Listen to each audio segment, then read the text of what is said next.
The following organizations have provided funding for this Into the Outdoors television series.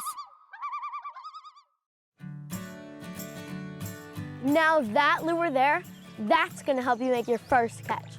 Have you ever wondered who manages our natural resources? Like the fish here in this lake, about to bite my hook. It's the natural resource managers, of course. But who pays them to do that? We do. Yeah, there's a special tax on fishing and boating gear, plus fishing license sales. That all help pay for our fishery management programs. That all sounds good, right? But what happens to managing those resources when angler numbers and their funding dollars are on the decline? And that means our fishing resources can suffer, and that is not cool. And that's happening right now. Well, what's the solution? You can recruit, retain, and reactivate. It's called R3. But it's not as easy as it sounds. That's why some states are trying new programs to take fishing to the people so they can discover what we already know. Oh yeah, fishing's a blast and a great way to spend time with family or best friends. The first step in your fishing and angling journey starts with your first catch. But how do resource managers make that happen? Well, let's find out as we head to the Keystone State. Can we start fishing now? Sure. Grab your gear and let's explore as we discover the wild outdoors. Science, discovery, it's what we do. You can make our earth a bright and better place by joining us in this wide open space. Into the outdoors. So why are fewer people getting into fishing? We have more waters to fish today than when we were children. But today, society's so busy that people don't have enough time to set aside to spend leisure time in the outdoors like we did.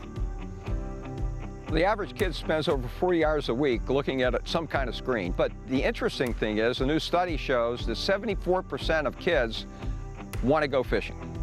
And that's the encouragement that I have in breaking kids away from screens and getting them outside. That sounds simple, but us kids need someone to teach us how to fish. So here's what Pennsylvania's doing. When we grew up, we didn't really have to educate people on how to fish. They had a strong family unit that was doing that for them. And for many years, that's how fishing was passed on. Well, things changed the last number of decades. Now we find ourselves in a position where we actually do have to teach people how to fish. There's two ways to go about trying to get more people out fishing and teach them about fishing. And that's get the masses of people out to your program, to your site, or take your program to the masses. So why not have these mobile vans and trailers and boats that we can take around to different places when the fish are biting? Because the idea is to create first catches. And so our staff roll up an hour or so ahead of time, set up canopies, tables, chairs, obviously unload all the fishing gear. And so when people arrive, we're ready to go. And we're doing that by bringing out the equipment. We have license exemptions from our state agency, so if people don't need a license, they're coming out. It's a free program. We provide the bait and the educational resources to help people get started and show them there's fishing right in their backyard. The idea of going into the community where they live is to help them recognize the locally available opportunities. They've grown up, in many cases, in an area where the water was believed to be polluted, or whatever fish are there aren't safe to eat. This might be the biggest one today.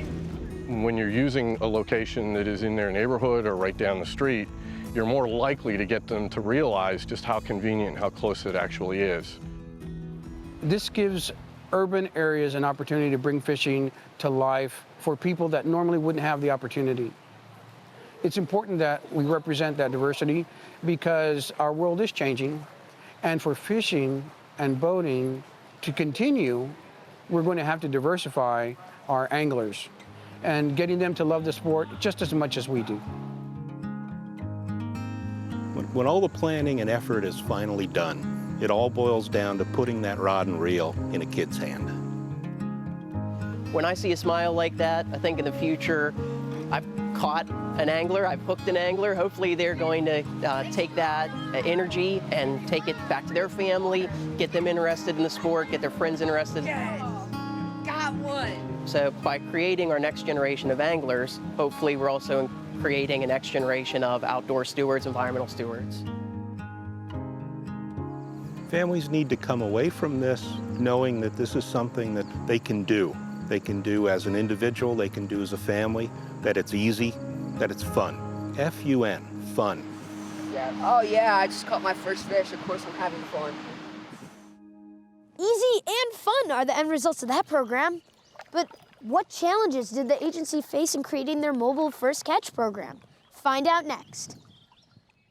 Don't go away. There's more Into the Outdoors. Find more science smarts at intotheoutdoors.org. And now back into the outdoors. Kind of makes you wonder, what's the status of fishing in the country now? And who's doing what to change, well, the future? The males in Pennsylvania aged 35 to 65 were pretty much our core customers for many years. And as their population declined, we saw coinciding decreases in license sales. Because we're aging out in the population at a greater rate than we're aging in. So that's why the focus has to be on the new generation rather than on the old generation. Well, we were down to about 35 million anglers nationwide, and Recreational Boating and Fishing Foundation put out a charge to all the state agencies, a goal of trying to increase license sales by certain amounts state by state to reach a total national number of 60 million. So we got a lot of work to do to achieve 60 million by 2021. And that's one of the reasons why we're experimenting on a variety of programs across the country. Clearly, if you want to change the future, you need new ideas that break the mold of what you've done in the past, right? A lot of state agencies probably think of doing fishing programs in easy sites, state parks or county parks or something along that lines where it's a no-brainer. It's easy to set up there. But success in this 60 and 60 program requires some innovative programs.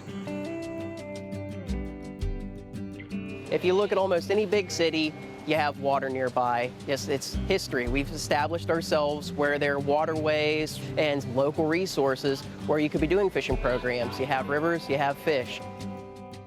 In many of the urban settings, the water's available, but you don't have a lot of the infrastructure necessary to put on, let's say, an educational program. Going mobile gives us the ability to take the programming right to the target audience. So really with our mobile Gone First Cast Center, what we're trying to do is eliminate some of those barriers that exist to getting people out fishing, particularly families. We know we needed to have a van. We needed to have a trailer that we could tow along in case we had a large enough event where we needed hundreds of rods. We also knew that we wanted to take this on the water because there's a successful boating element to this as well. And we've got the ability to take these to places that we've not been before. This has allowed us to take not just a little step, but a pretty big step out of our comfort zone. Doing something like this and putting everything in place, especially in a major metropolitan area, is a significant undertaking. It doesn't happen without strong partners, doesn't happen without a physical plant, doesn't happen, above all, without executive level support. And quite honestly, if we didn't have a core group of staff that had done programming for a long time, I don't think we would have attempted something like this. That's what makes this work. So, if your state is trying to recruit more new anglers, consider passing along this advice from Lessons Learned. The Mobile First Catch Centers is a concept that's going to work whether it's in Pennsylvania or across the country. It's new. We're still working through some of that, but I think here's the take-home message. I think it's worth doing it. I think it's worth a try. As a scientist, you got to finish the experiment before you reach a conclusion to make sure that we can show the other states that it worked in Philadelphia, it can work in their urban centers too. And I think the one biggest takeaway is to reinforce that approach that RBFF has taken over the years of being methodical, of doing pilots, does work in terms of reducing the learning curve as well as increasing the initial effectiveness. It's natural that someone would have some apprehension about trying something new. Here's what I can tell you. We've been through this process. We piloted it. We piloted it successfully. It works, and we've done all of the hard work on laying out how this could and should be done. So we now have a blueprint that we can share with others. The other takeaway here is that we had great support from the Recreational Boating and Fishing Foundation and our other partners. They were willing to give this a shot, and they're going to continue on in subsequent years with us in this journey. Well, my best advice to other state directors who might want to try mobile catch, you need to get started today with whatever idea you want to start. If you have an interest, you think it might work, you need to start today and then grow it. Partner up with RBFF as the model to move your idea forward, whether it's Mobile First Catch Center or any other idea. Get it in their toolkit so other states can find out about it and learn from it. We need to know what's working and what's not working if we're going to make this succeed. One of the things I would always advise for a state that's doing this is for the leadership to be understanding and patient, because with a new program like this, there's a lot of challenges, particularly when you got new staff trying to get them trained, and trying to meet expectations for a certain number of programs can also be challenging. Other states should consider adopting this First Catch Center model because it takes a lot of the research that's been conducted over the years and provides that package that's replicable, necessary to put together an effective program. Coming up next, first catch for trout in a national forest. Don't go away. There's more Into the Outdoors. There's tons more at intotheoutdoors.org. And now back into the outdoors. So let's say you're lucky enough to know where there's a national forest, so you can try to make your first catch. You really don't need luck. You can find all the national forests online and get an idea of what you might catch there.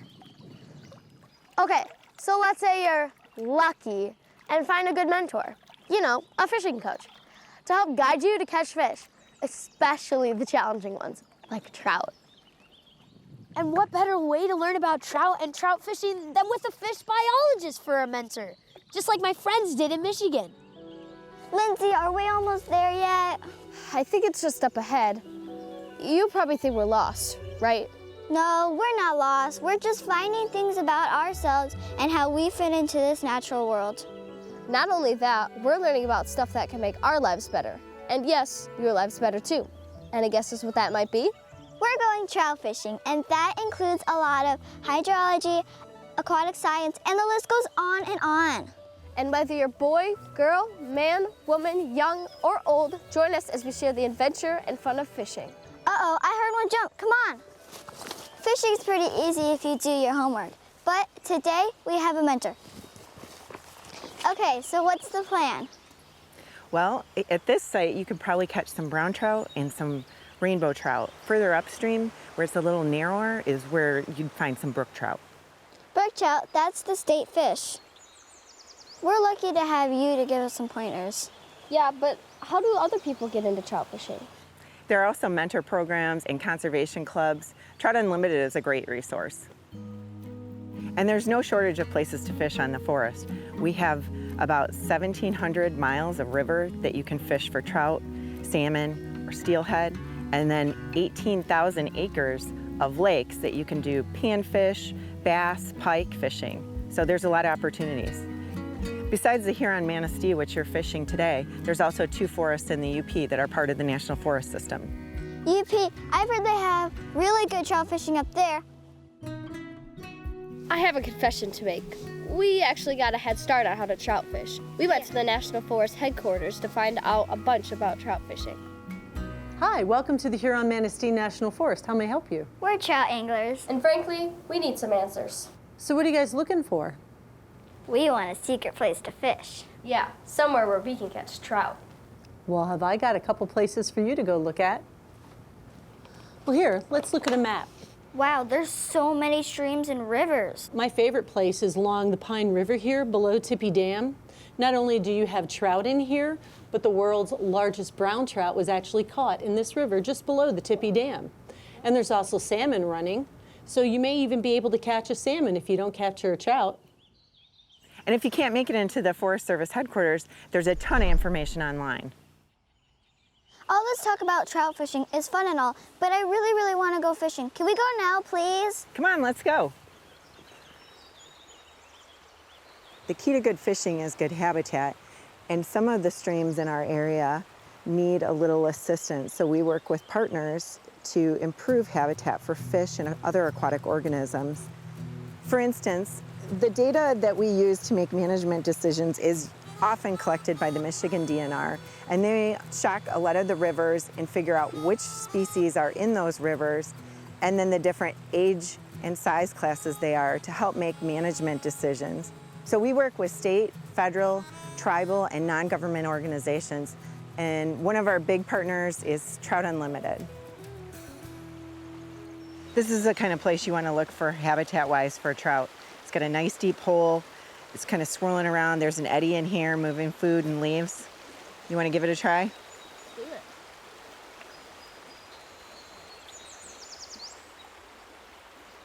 I caught my first ever rainbow trout, and it was so cool because I had never seen a fish that looked like that, and I was really excited to catch it. It was really fun because, of course, it was with my dad, and he loves the fish, and I'm glad that I got to catch my first trout with him. Share a smile, share a laugh, share a moment. Share a smile, share a laugh, share a moment. Don't go away. There's more Into the Outdoors.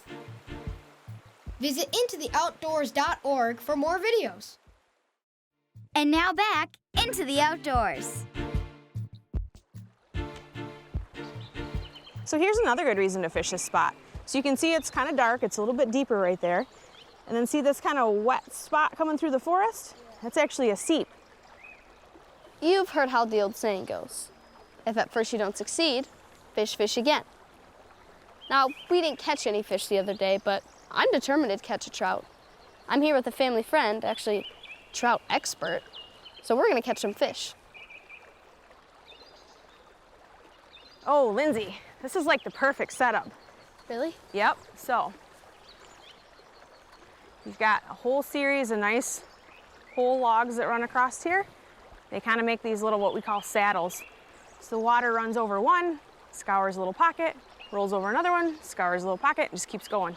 So you have all these nice little pockets of deep water. It's kind of fast, so any bugs or anything that are gonna float downstream are gonna come right at those trout. Hey, Linz, I got one. Coming.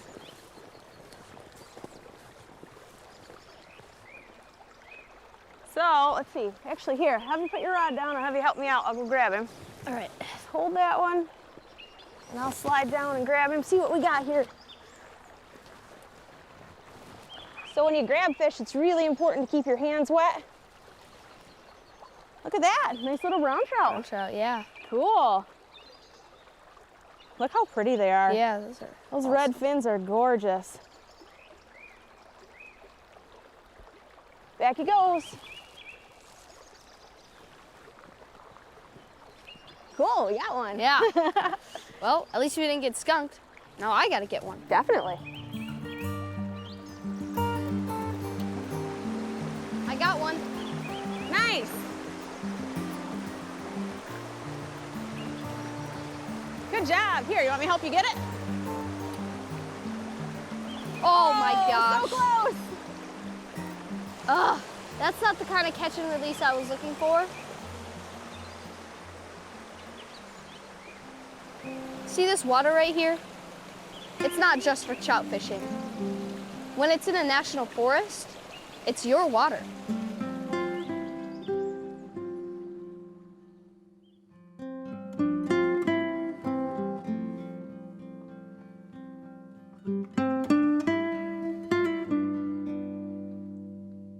If you trace the path of your water, it might just lead you to a special place.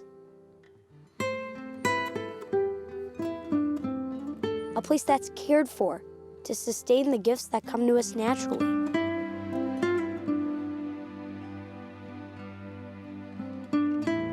Places that are there for you to explore and connect to a part of yourself.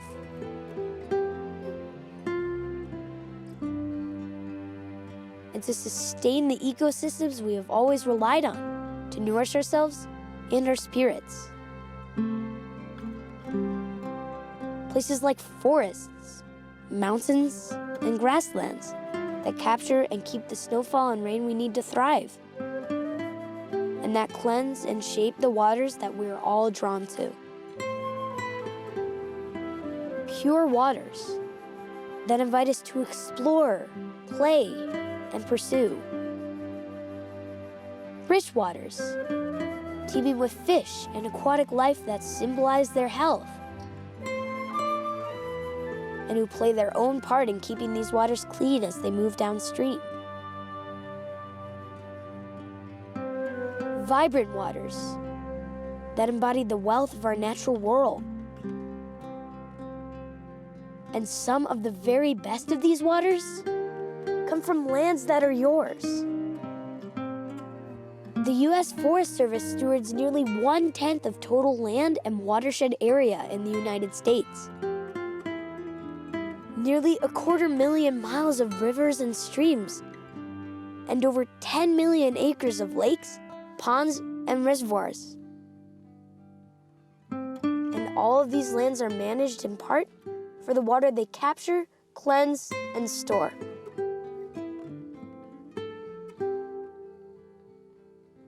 Waters from your national forests improve the lives and livelihoods far beyond their boundaries, and are used throughout the nation's farmlands, rural communities, and cities. Consider the fact that 1/5 of the nation's public drinking water originates on national forests, that in the West, over half of the water used by cities, agriculture, and recreation comes from national forests. That national forests and grasslands provide vital habitat for more than half of the country's threatened and endangered freshwater fish, mussels, and amphibians. That Alaska's national forests support a $1 billion salmon fishing economy and vital subsistence fisheries to local communities. That nearly all of the country's 26 native trout species rely on cool, clean waters of our national forests. That more than half of the nation's wild and scenic rivers flow through our national forests and grasslands.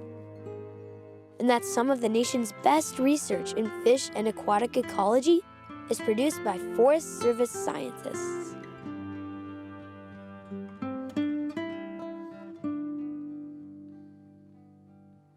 The gifts of our natural world are invaluable, and like all gifts that we inherit, they're easy to take for granted. The U.S. Forest Service and its many partner agencies, organizations, and tribal governments across the country have worked to steward these lands and balance their natural and societal values for over 100 years. And are working to ensure that future generations will continue to inherit those precious gifts, like healthy rivers and clean water. Go to your national forests and grasslands. Find your best waters. They just might lead back to you. Grab your gear and let's explore as we discover the wild outdoors. Science, discovery, it's what we do. You can make our earth a brighter and better place by joining us in this wide open space into the outdoors. The following organizations have provided funding for this Into the Outdoors television series.